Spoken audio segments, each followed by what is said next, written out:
JMats here with GenerationD20.com. This is the round 6 of the Magic Online Championship Series Season 9 Championship, I believe. A very keepable hand, have all 3 of my colors available, and a lot of removal, so it can buy me time, hopefully till I get a creature.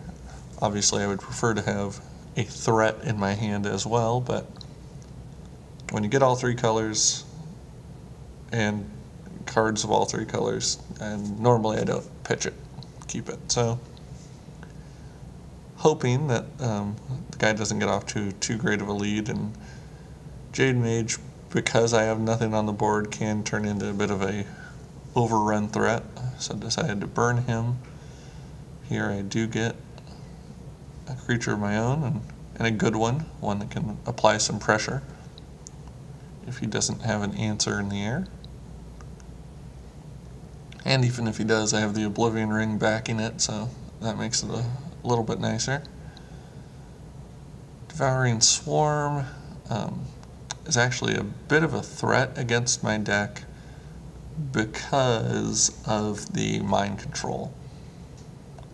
And if I was to do this again, I might Oblivion Ring it instead of pacifying it, because if I pacify it, it still has its ability up. If I Oblivion Ring, he would have just sacked it in response and be done with it. But you live, you learn. At the moment I was thinking to myself, I guess I don't know what I was thinking, that Oblivion Ring is more versatile, so if a threat is presented that is not just a creature, Oblivion Ring could deal with that as well. And without mind control here, it's kind of a toss-up as to whether or not one is better than the other, because if I never get mind control, then keeping the Oblivion Ring open for the option that it presents actually was the right play. And also seeing that green-black is probably not going to be real airborne. The board state's getting a little bit better all the time, although I am very susceptible to Stinger Fling Spider. That could just blow me up.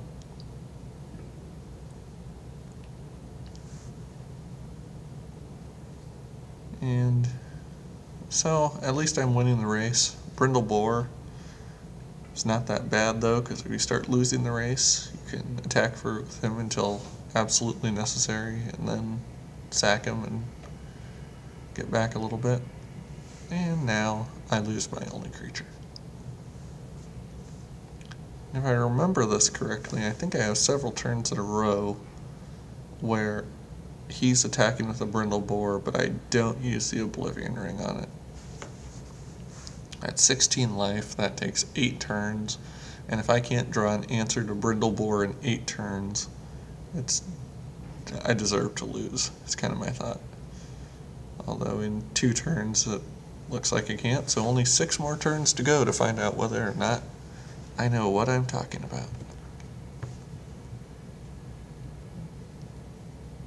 And the nice thing is, at least on his side, he hasn't presented another threat yet.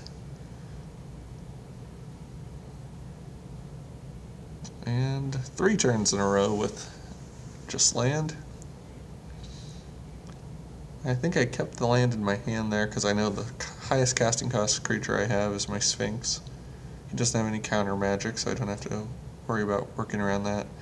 But he might have discard, and if he mind rotted, I wanted to be able to have the 2 land to discard.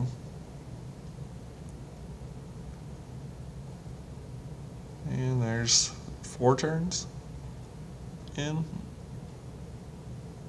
or 4 draws, so maybe it would be 9 turns for him to actually kill me, but we'll see. So far that Brindle Boar has dealt 6 damage unanswered that could have been Oblivion Ringed. And at some point you really start considering, would it be better to Frost Breath even? Ugly. So, having been completely unsuccessful, I Oblivion Ring at this point. Looking at it now, objectively, later on, I probably wouldn't have Oblivion Ringed. I probably would have gotten down to 4 or something before I would have forced that. But I still see what I was doing. I was kind of reacting to, maybe even overreacting to, what I had already dealt with. And of course then he drops a bomb to say, well, that Oblivion Ring sure was well spent on a Brindle Boar, wasn't it? And I do finally get a creature. Although it's going to take a lot more than an Assault Griffin to deal with a Rune-Scarred Demon.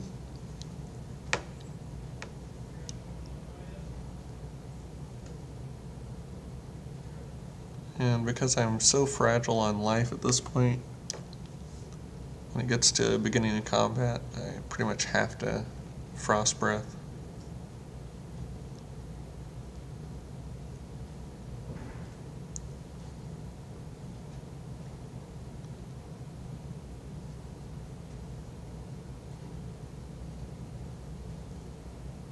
And I go ahead and save it.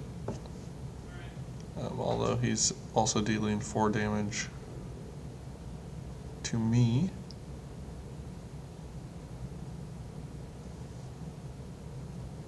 I tap those guys down, and you know, it's all but a lost cause at this point. Even the Phantasmal Dragon can't trade with his Rune-Scarred, so I'd have to draw into basically another Frost Breath or Ether Adept. I have a couple of outs, but not many. And this is where, that's right.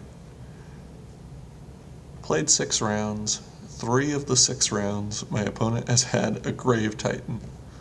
And I just can't figure out why the world hates me that much.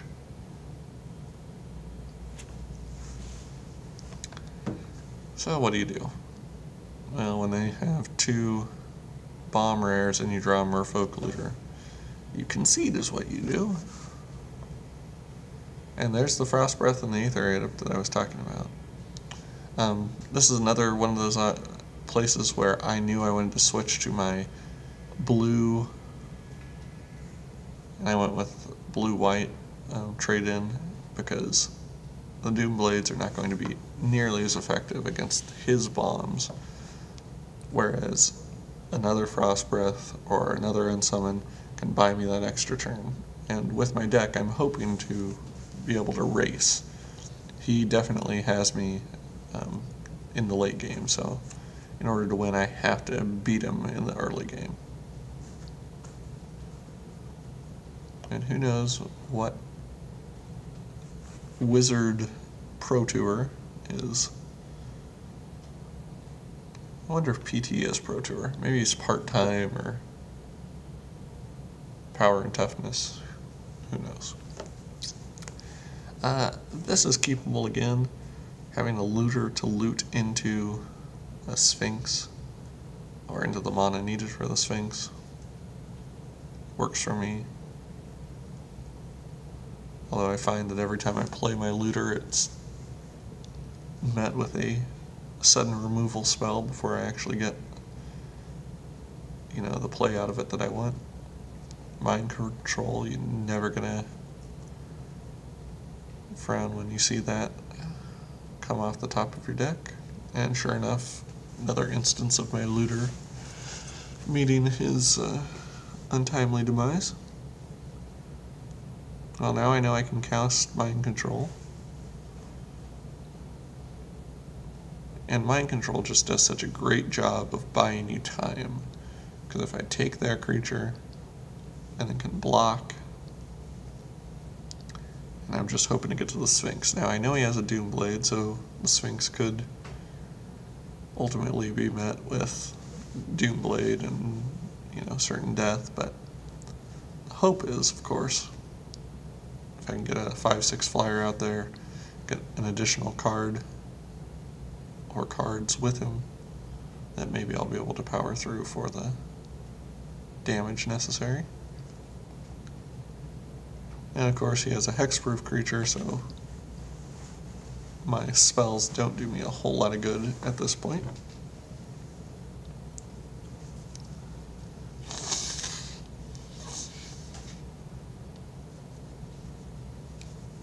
Nice thing is that that drew out his Doomblade, surprisingly. He considered that enough of a threat, or at least wanted to attack into the board undeterred or unhindered. I almost cast the Aether Adept, but if I did, it would bounce himself. Because I can't target the Sacred Wolf, and it's not a may, it's a does.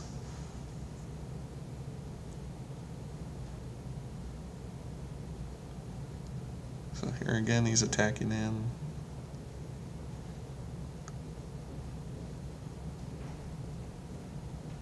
And finally, I get to a point where I can cast that Sphinx. And knowing that he's already used his Doomblade, or at least one of his Doomblades, he might have multiple. Now, as soon as I saw this, I pretty much decided that I was going to go with wherever my... I don't know. Looking at it now, I think I would go with wherever my creatures are, since he doesn't seem to have threats. But at the time, I may not have. Did I really select the Satchel over two creatures? And well, I would consider that a error on my part. Although making the Saproling tokens would answer his Sacred Wolf.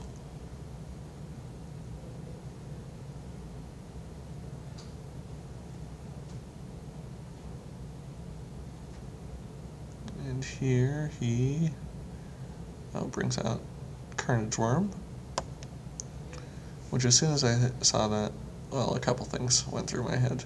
Number one was, I'm going to be stealing that. But number two was that I could bounce it and buy myself another turn.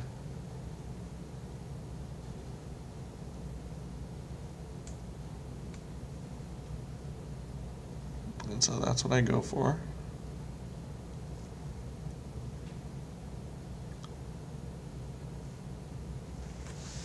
And all along my intention then is to mind control it anyway, so I can have the giant worm attacking in. Now, if I remember correctly, he attacks in trying to get it bloodlusted, or bloodthirsted, not bloodlust. And I probably should have taken that damage, but I think I trade.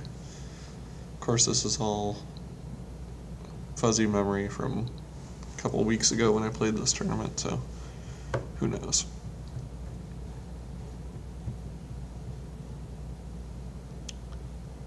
But yeah, I think I block. And part of the reason for that is just the hexproof, because I have so much removal. Just trying to get rid of that. Instead, I drew out a Ring Flesh, which is, again, okay. Good to get that out there. He represents his threat, and this time I decided to steal it.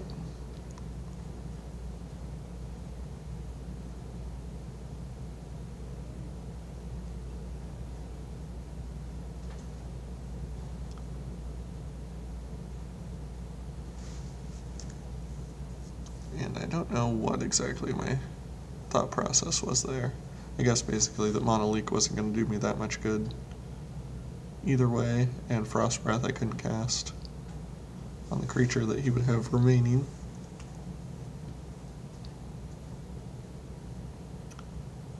And I guess if I did have a land and it came into play, then I would have had more options available afterwards, but just in general, I don't know what I was thinking with the Druidic Satchel. Now, this is the worst play of the game by far. It was like I completely forgot that he had an Onyx Mage, and I just let him kill me with something that isn't that big of a threat when I could have attacked and been dealing trample damage.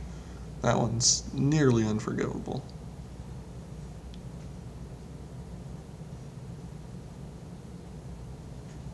And now seeing him with 4 power on the board, and knowing that I am sitting with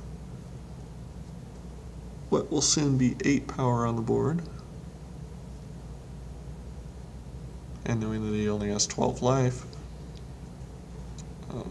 this became a little bit better of a situation. Also, that Saprolene's huge, because I'm not going to be holding back blockers with my flyers, and being able to hold off his Onyx Mage with a Saprolene token is a big deal. So while the Satchel's working out, I still don't know if it's the right play, per se. Here I considered Mighty Leaping, but to tell you the truth, the timing on it, I screwed up. I would have had to do it before the end step, because it's the start of the end step, and I didn't. And so at that point, I decided that maybe the better play would be to attack with that extra force or power, but force the opponent to sack his Brindle Boar if he wanted to live another turn.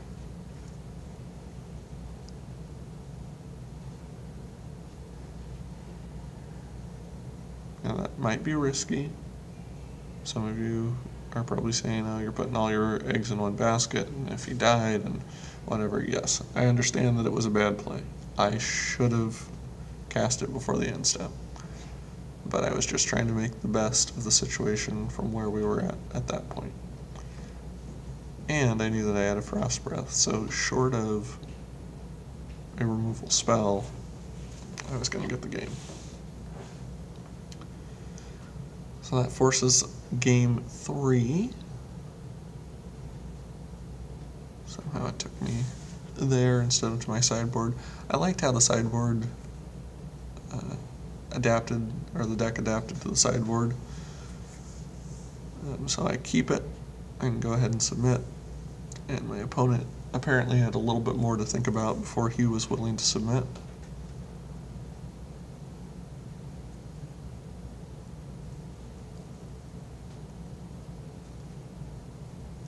I think one of the good things about playing a 10-round tournament is that you really get to know your deck a little bit more, get kind of a feel for it, where sideboarding becomes more and more of a, not just a viable option, but an important part of the deck.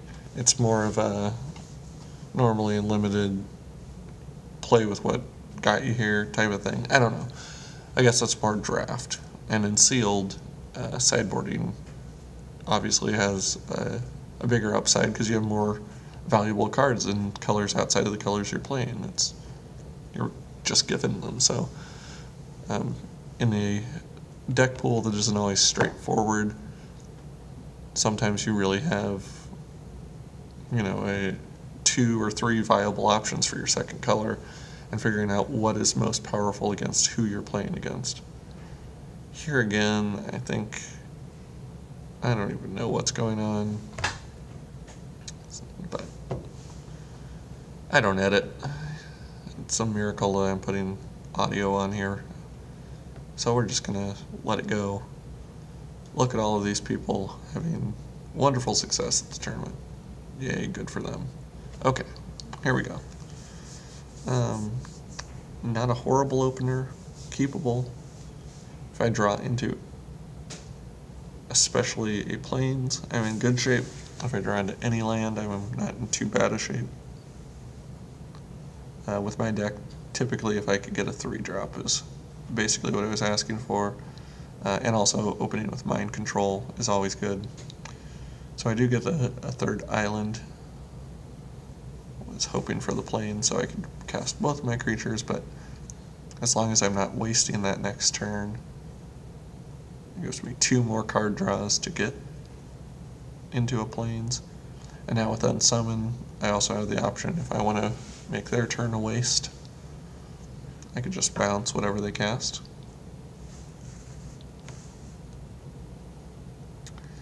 And drawing out the Doomblade here, actually I took as a good sign. That told me they didn't have a lot of answers, although he immediately shows me an answer. But they didn't have a lot of answers to it, to a flyer.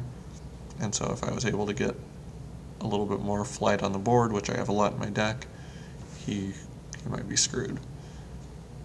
This is another one of those interesting situations. I have pacifism, but I don't really want to pacify his guy because I want to be able to mind control and not have him sack it.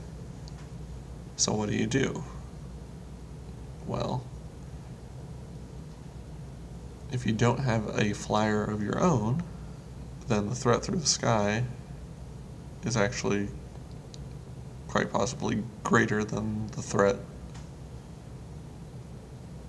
than the negated threat of the mind control. In worst case scenario, your mind control becomes a Doomblade, because they'll sack it in response. You're still killing their creature, you're just not getting the full benefit out of it. So I decided that I was going to pacify. I didn't really want to trade with a Sacred Wolf unless he was willing to trade on the attack. But he hasn't shown any enchantments or auras either to make me really fear the hexproof.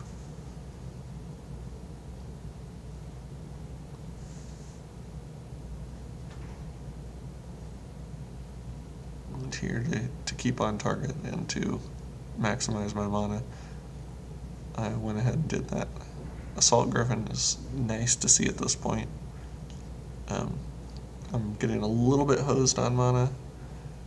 Gonna need several more to really get to my end game, but getting him out there helps a lot. Puts him on a short clock, and with the Frost Breath also there, if I can get one more, I can get to Mind Control. I might be able to keep him out of the unfriendly skies long enough to get the victory. And, of course, I don't blame him at all. I would attack with that Sacred Wolf, too. And here comes the boar.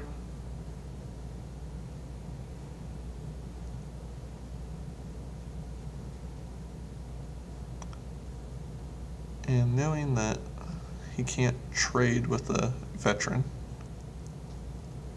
I go ahead and attack in to get that 6 on him. So I'm winning the race. And then my hope was he would cast something pre-combat and I could Frost Breath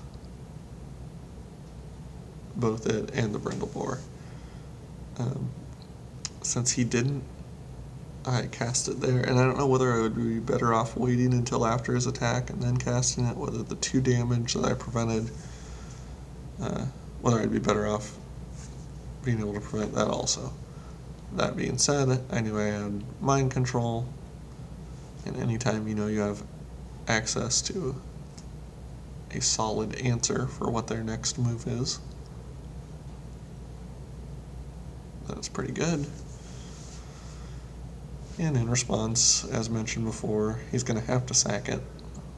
So it just became an expensive Doomblade.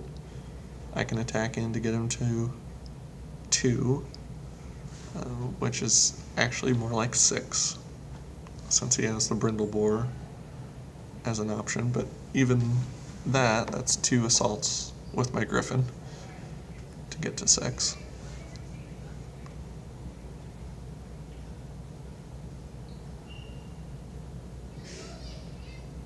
And next turn, he won't get an attack in with the boar before he has to sack it. which is also relevant because he could swing with the Sacred Wolf, although he's not going to because he wasn't able to play a threat. And here, I get the Mighty Leap, which means even if he gains the 4, if I'm able to get in for 8, I win on this turn. So I decided to go all in on it. Win or go home.